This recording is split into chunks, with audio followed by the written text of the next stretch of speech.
आंतरिक प्रणाम। यह मेधस मुनि का आश्रम है। पूरा काल में समाधि वैश्य और सूरथ राजा, वे दो जने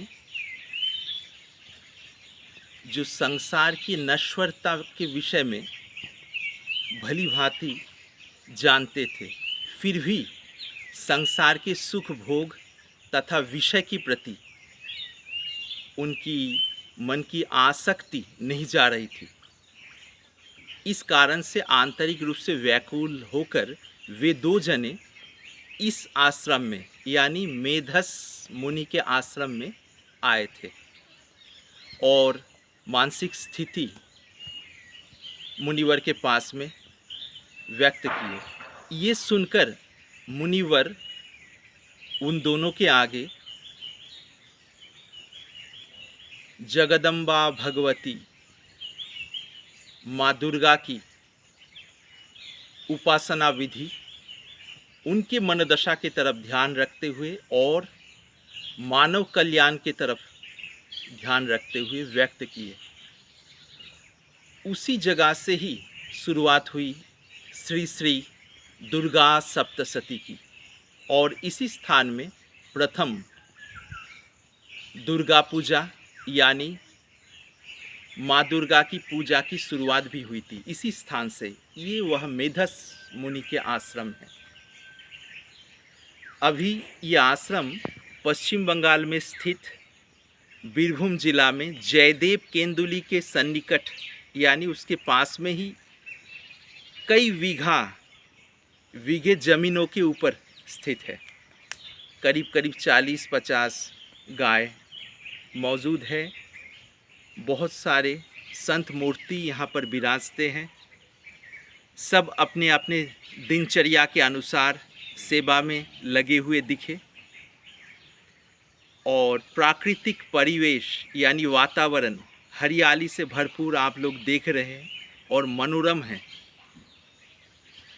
स्वास्थ्य के लिए भी विशेष लाभदायी है, शारीरिक तथा मानसिक। पर हर जगह की नाई यानी हर जगह की जैसी एक विषय यहाँ पर भी कॉमन है। रहने वाले जितने सारे घर हैं, घर मतलब मानवीय ढांचा, एक ढांचा के अंदर भी आत्म परमात्मा या ब्रह्म दीपक प्रज्वलित नहीं हुआ। यानी सदैव रहने वाला जो परमात्मा दीपक है, उस विषय में बुद्धि में जागरूकता नहीं होने के कारण सभी कार्य तो किए जा रहे हैं, पर राग द्वेष के द्वारा चालित होकर चाहे किसी भी प्रकार के मनोरम वातावरण में इंसान रहे, पर जब तक उनकी बुद्धि या मन उस परमात्मा प्रकाश में स्थायी रूप से या सहज रूप से न ठहरा हो, तब तक मन अवश्य उबेगा और मन उबेगा तो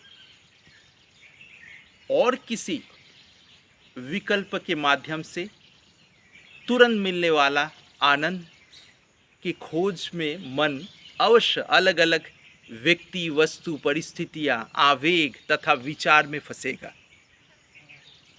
इसलिए सुनने वाले लोगों के सामने मैं आंतरिक रूप से इसी बात को रखना चाहता हूँ। आप चाहे गृहस्थी जीवन में रहने वाले हो, वन पर्वत आश्रम में रहने वाले साधु संत हो, गुफा कंदरा में रहने वाले तपस्वी हो, चाहे किसी भी स्थान में रहने वाले हो, उस माहौल तथा वातावरण का सदुपयोग करने का प्रयास कीजिए और उस स्थान के लिए सर्वोत्तम सदुपयोग यही है जब अंदर उस परम बोध में जागरूकता हो, और वही मानव जीवन के सार्थकता है।